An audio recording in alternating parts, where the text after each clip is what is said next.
I might have picked the worst time to do this because there's so much traffic right now. I live on a busy street. And I don't know whose TV I hear in the background, but they have it on too high. And I don't even think it's in my apartment. I don't know whose TV is on right now, but I feel like I could hear your telenovelas, bro. Anyway, welcome to the first official Punched podcast episode. I deemed the last episode 0 because it was more of an introduction, more of just like, getting to know me, and a lot more of a rambling, nonsensical style of, I guess you could say, this type of show, this type of like talking, and that's the show in general, but I'm a little bit more prepared today, and I'm excited to talk about COVID-19, coronavirus. Yeah, no, I'm joking, dude. We'll get into that eventually, but I was going to talk about the Tarkov updates, but now that I have brought up, coronavirus and COVID-19, I feel like I should probably just say that it sucks that E3 was canceled.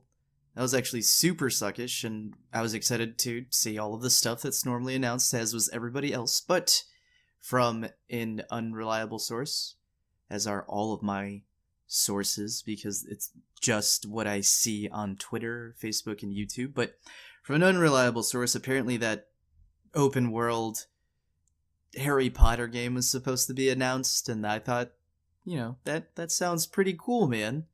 I'd go for an open world Harry Potter, where we don't play as Harry Potter. Just our own personas or whatever. I think that would be a pretty cool idea.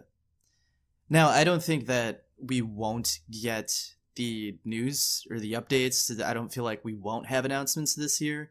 I just feel we're going to get them via direct, as in what Nintendo does. Nintendo does those indirects or whatever you want to call them. And I feel like that's just going to be the norm going forward from this year. Because hopefully we don't die this time next year. Hopefully humanity isn't wiped out or anything. But by this time next year, they might just switch it all entirely to a direct style format of game updates and game announcements, because it costs a lot less, I would assume, to just make a video as opposed to an entire presentation live. And I feel like a lot of people might prefer that.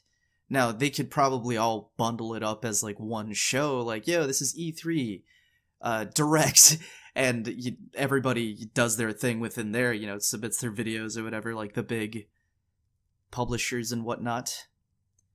But I'll digress. It just it's affecting more than just E3. It's affecting a lot of stuff. I mean, there's been even celebrities kind of doing like a COVID reveal type deal on Twitter. It's not like a huge thing in the sense of like trying to get clout or whatever, but it's more like, yo, this is happening. Yo, I have it, but we'll see what's going on. I know Tom Hanks has it, his wife does as well. I mean, it's gotten so far that, the NBA was canceled. I know that's not new news. I know Disney canceled. I know Disneyland was closed, or World, both of them. And, I mean, just recently, yesterday, and even before yesterday, the St. Paddy's Day parade was canceled. But yesterday, the governor of my state declared, or asked, that, wait, is it a declaration? Is it asking? He's pretty much telling everybody all bars and restaurants need to close by the end of the day today. And having a restaurant, well, I personally don't own it, but my family owning a restaurant is directly affected by this. Now we have to deal with the fact that we get a forced 2-week vacation. And I feel like that's the mentality you should have. Like, we definitely should be a little bit more positive and try to make the most of whatever the heck we can with these next 2 weeks off. But it's stressful because it was out of left field. Now, we definitely knew that it was spreading fast and it was a serious problem, but now with this announcement, with this declaration, with this new law, whatever they're calling it, definitely adds an air of reality to everything. It kind of grounds me in the situation. Stuff is going down. It's not entirely scary, or at least I'm not reacting to it as, scared as everybody else has, but it's definitely something that I'm going to have to deal with my family and the business, and all of you, all of y'all are going to have to deal with it. It's just, I feel something that is going to be a part of being human from now on. We didn't get a World War III. We haven't died from a wild ice age or a meteorite or, global warming yet. So what else is there left to wipe humanity out? I think it's just, illness that's left. Or ourselves. I mean, I guess we could blow ourselves up and stuff, but illness, you know what I'm saying? I just feel like after every so often there has to be something along these lines. There not necessarily has to be, but it just seems like that's the flow of existence, the flow of humanity type deal, you get me? It's just gonna be a part of it, kind of like in Dragon Ball Z, where there's always going to be someone stronger, and you're going to have to beef up to be able to beat it type deal. I don't know. There's more stuff going on. I'm pretty sure everybody else and their mother has talked COVID-19 to death. So let's talk about video games. Because, this is a video game podcast, right? Jeez. Way to be all gloomy and sad and stuff. Golly. But I said I was going to be talking about the Tarkov updates. Now, I don't know if you guys know what Escape from Tarkov is. And if you listen to episode 0, I'd apologize first off because I feel like my description of the game didn't do it justice. Now, I said it was a battle royale in which the win state is not determined by you being the last man standing. It's about getting out of the raid alive. So you can give yourself tasks, you can take on tasks to do within certain maps, within certain raids. You can go in for just PvP to take out other people and, grab their junk. You can go in as a scav and, loot around in general. But my point is that Tarkov is more than just a battle royale. It's a survival game. I know I've said this like 8 times pretty much in different ways, but it's about just getting out in the time that you have allotted. The maps are dangerous, the enemies are dangerous, and you're playing against other players. You definitely want to survive against other players.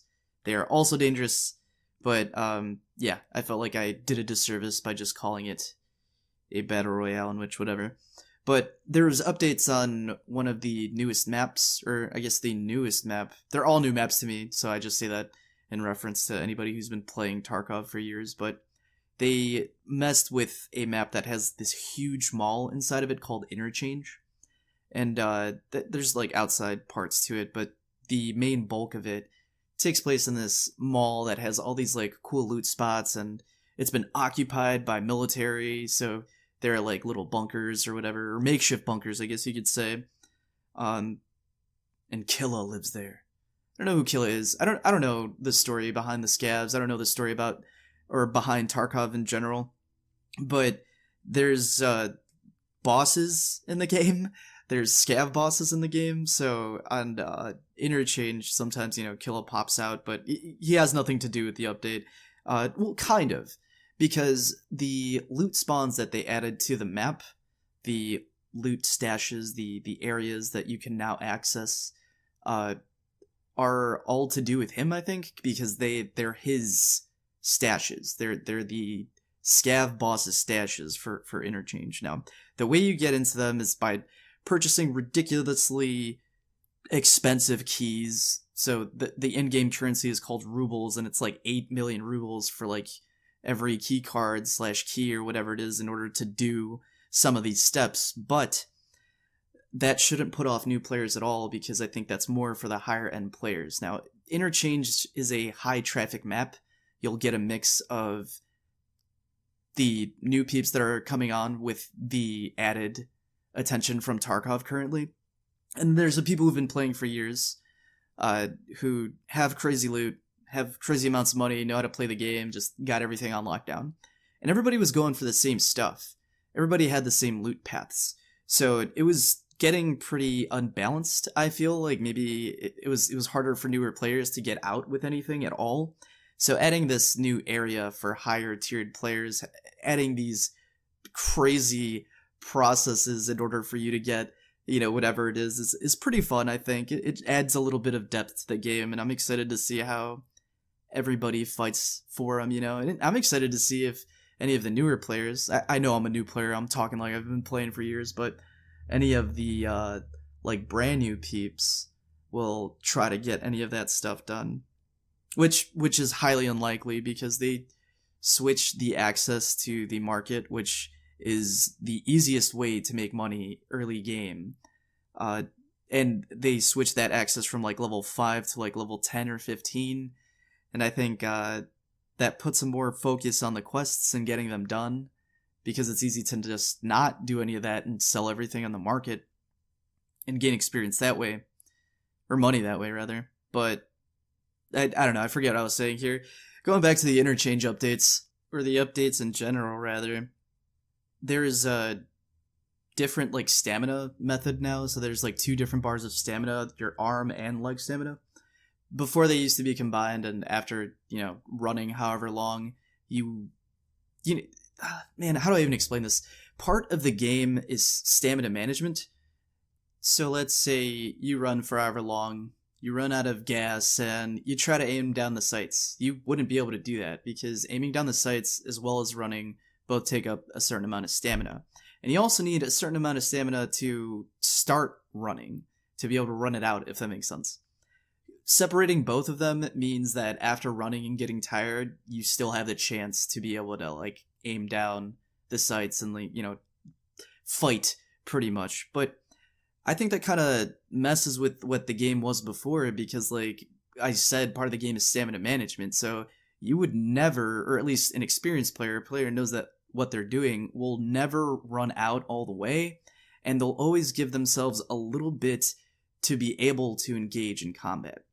I will say it's nice to not have to worry about that as much, but with the new added weight system, or how much penalized, how many penalties there are to carrying more stuff, it's discouraging for me as pretty much a predominantly slow player. I know I play with a couple of friends here and there, but most of the way I make the money in the game, or most of the way I level up, is all through my own. And the way you gotta do that is like pack stuff within stuff all the damn time. Like with the backpack system, you can put backpacks within backpacks within backpacks within backpacks, and then still hold other stuff within whatever last backpack you have. So I don't know, I feel like with the new leg and arm stuff, it kind of messes with the game and discourages, single players. And I'm not saying, that playing with your friends is bad by any means, but whenever I want to lose money is when I'm playing with my friends, if that makes sense. Or not that I want to lose money, but like whenever there's stuff that I can spare, that's when I'm playing with my friends. Because it's more than likely that you're probably gonna get messed up. And I'm not, trying to talk bad about my friends, because if I'm to be completely honest, like the people that I play with are way better than I do. So maybe I'm just talking for like my own experience. Maybe I'm just speaking for myself, but whenever I'm playing with my friends, I'm more likely to die in game.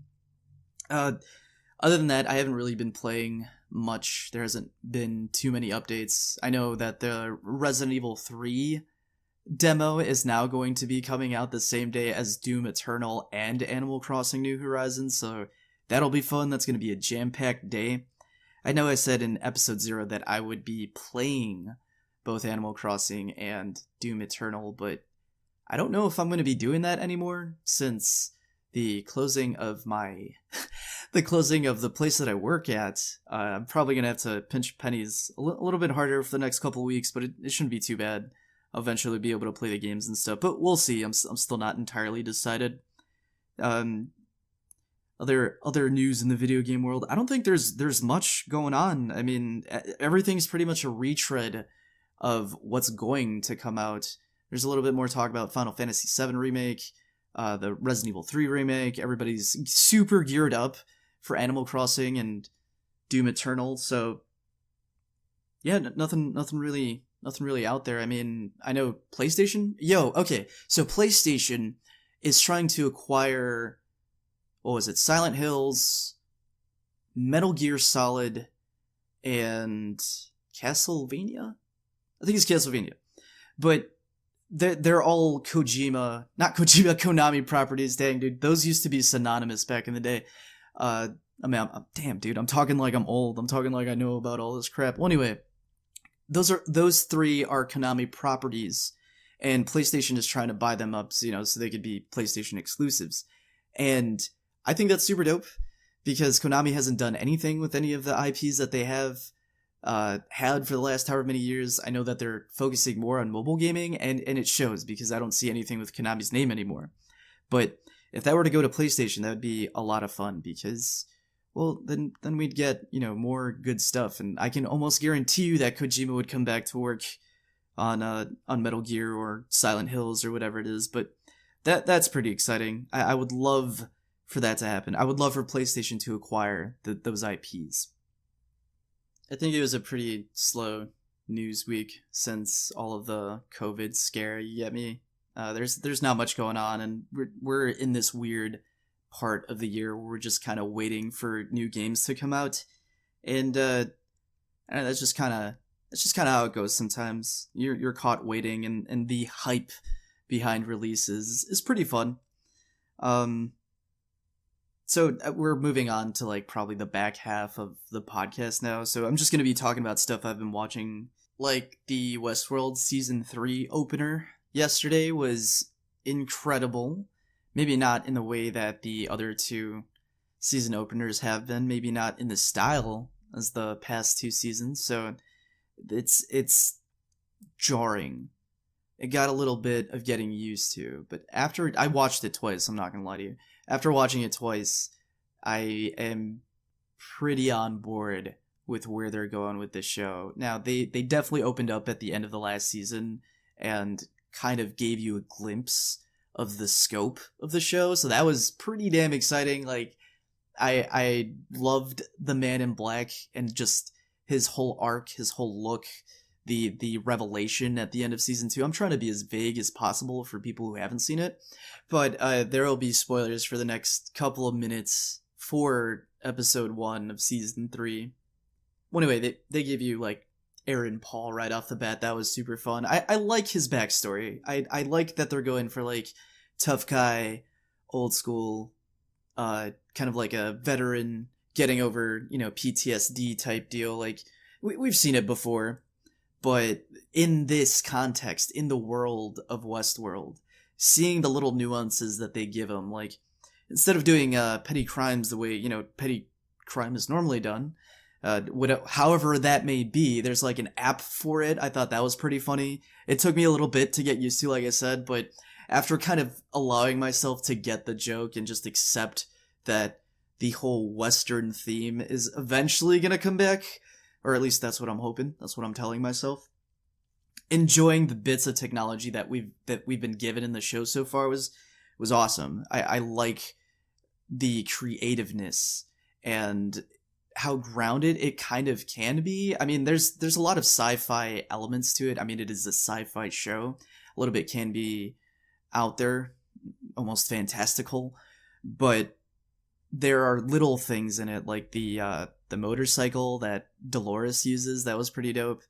The app, like I said, and even with Aaron Paul's character, the method of therapy that he's getting, like the method of getting better, if that's what you want to call it, that he's choosing, has to deal with someone who's already dead. And I don't know, there's just so many cool aspects of the show that I'm excited for. I like the introduction of the character. I don't even know his name. I was about to call him Jesse, maybe because I want to hear him say bitch or call someone a bitch, because he hasn't done that yet. I know it's only the first episode, but I'm really, really hoping for that as well. But yeah, going back to like the scope of the show, they're going for it. They have planted all of the characters in certain places, and it just seems like where they're at isn't where they're going to end up. I don't know if that sounds too vague or stupid, but they're definitely setting things up for it to be grand.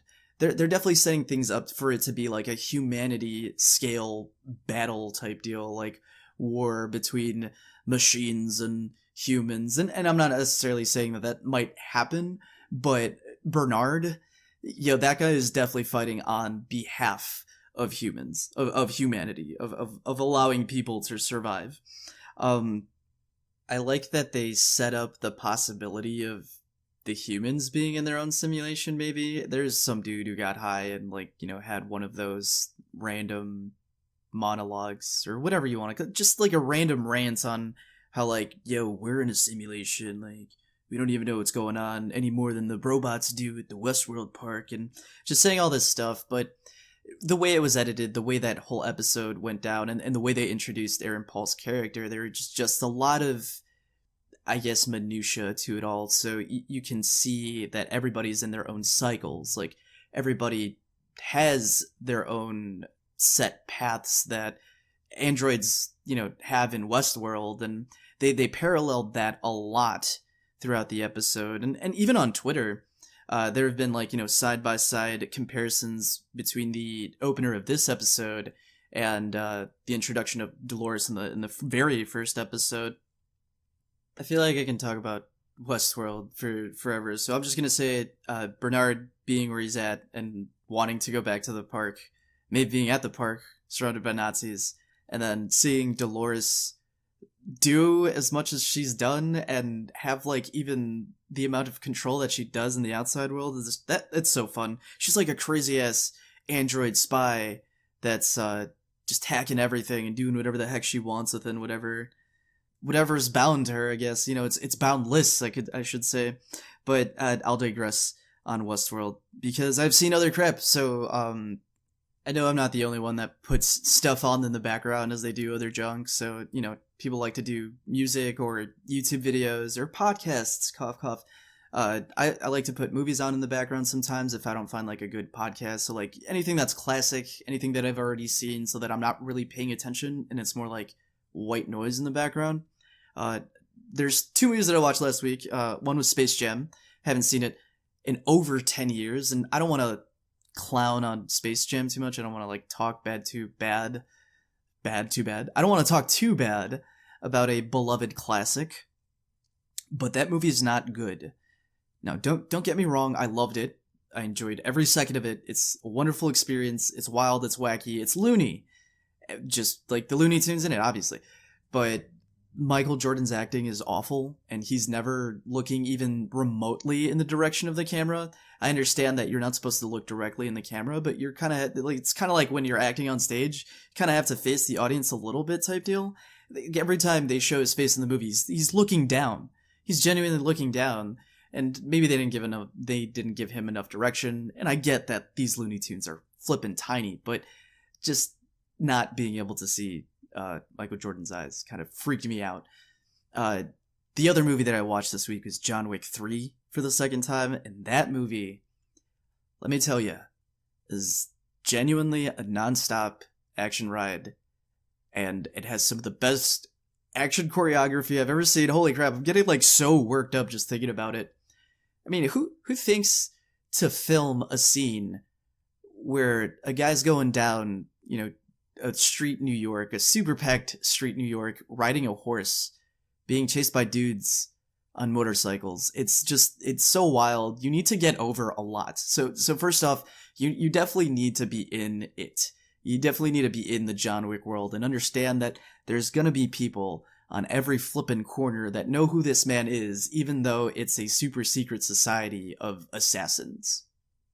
But if you get over a lot of like the weird dumb junk about the John Wick universe in general, you're gonna have a fun time with all 3 of the movies. Now, the first one is probably the best one.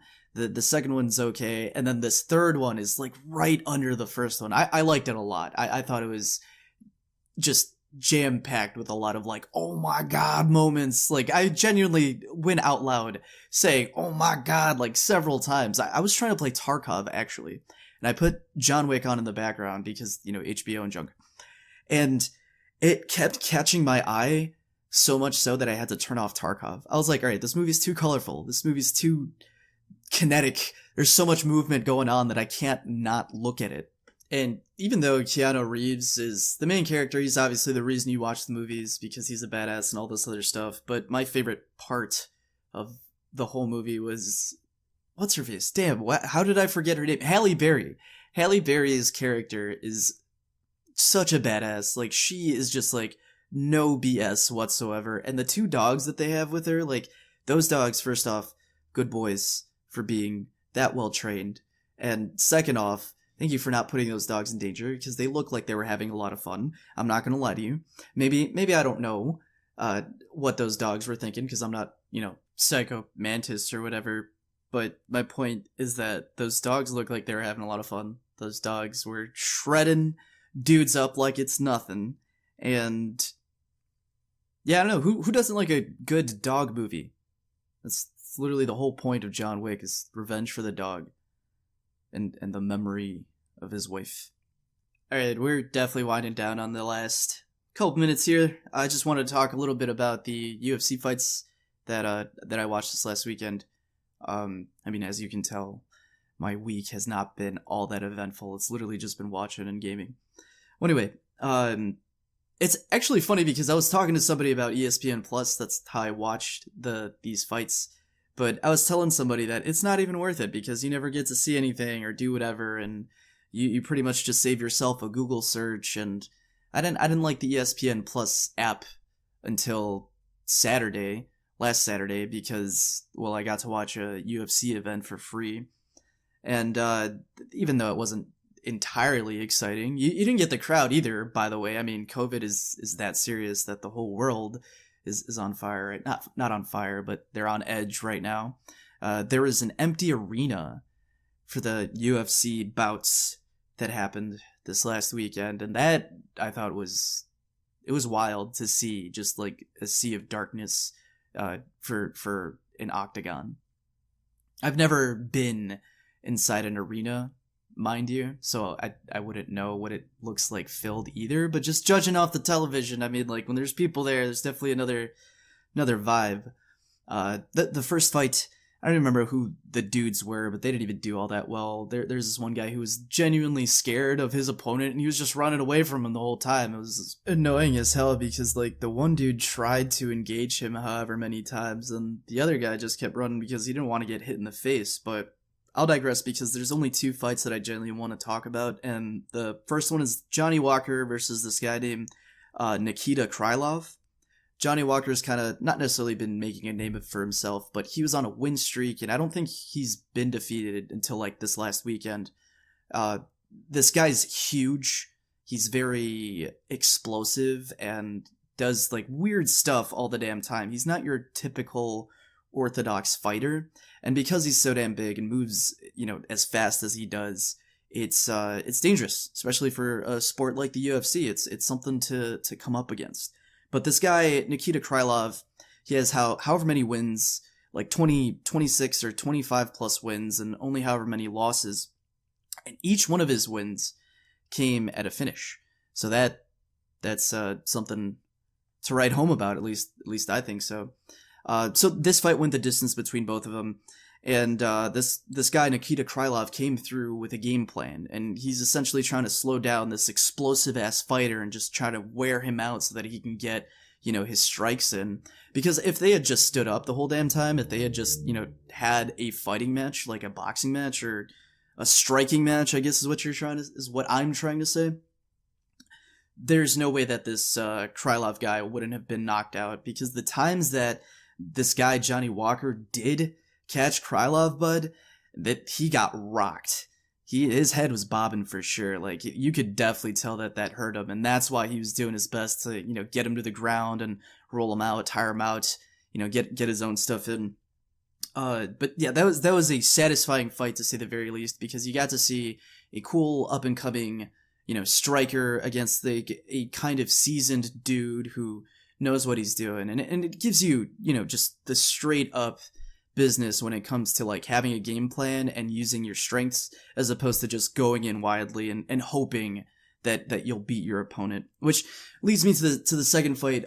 There's this guy, Damian Maia, veteran of the UFC. If you don't know who he is, then, well, I mean, if you don't know about UFC in general, then you probably don't know who he is, but he fought this guy named Gilbert Burns, who's this up-and-coming, also explosive dude, a young buck that's got something to prove. And because he's going against someone with a ridiculous ground game like Damian Maia, this guy was excited for it. you can definitely tell in the interviews leading up to it. It was cool to see two different, perspectives, I guess you could say, in the narrative that they were trying to build for it. But it ended pretty fast. This Gilbert Burns guy, after getting kind of worked on the mat by Damian Maya, he definitely got him to the ground and he kind of like messed with him a little bit. This Gilbert Burns guy, once he got up, he knocked him out. He had just maybe one on the chin. He waited for however long, and then he started like just pummeling on Damian Maya. And in the UFC, it works differently than boxing. Like, once someone's down, you don't wait for them to get back up type deal. Once someone's down, they have to like throw another punch or something like that for them to like deem it, a knockout entirely, because you're allowed to react. And there's different forms of fighting in the UFC. It's not just boxing. So you being on your back doesn't necessarily mean you're defenseless. You could be doing other stuff. My point is, this Gilbert Burns guy showed enough respect to Damian Maya for him to give him a couple of seconds before going in for the kill. It was pretty brutal. I'm not gonna lie to you, dude.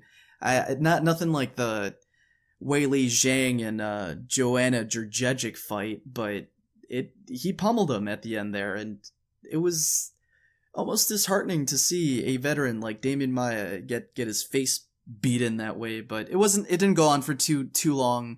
It wasn't like a crazy bloody fight or anything. It was more like, this guy knocked you out, and then that's the end of it. And I think that's the end of this podcast as well. I appreciate everyone, coming through, listening to me, giving me a shot. I mean, if this is your first time listening, thank you so much for, making it through to the end. I tend to go on a little bit and go off on tangents and ramble a little, but that's why I came in a little bit more prepared for this official first episode of the Punched Podcast.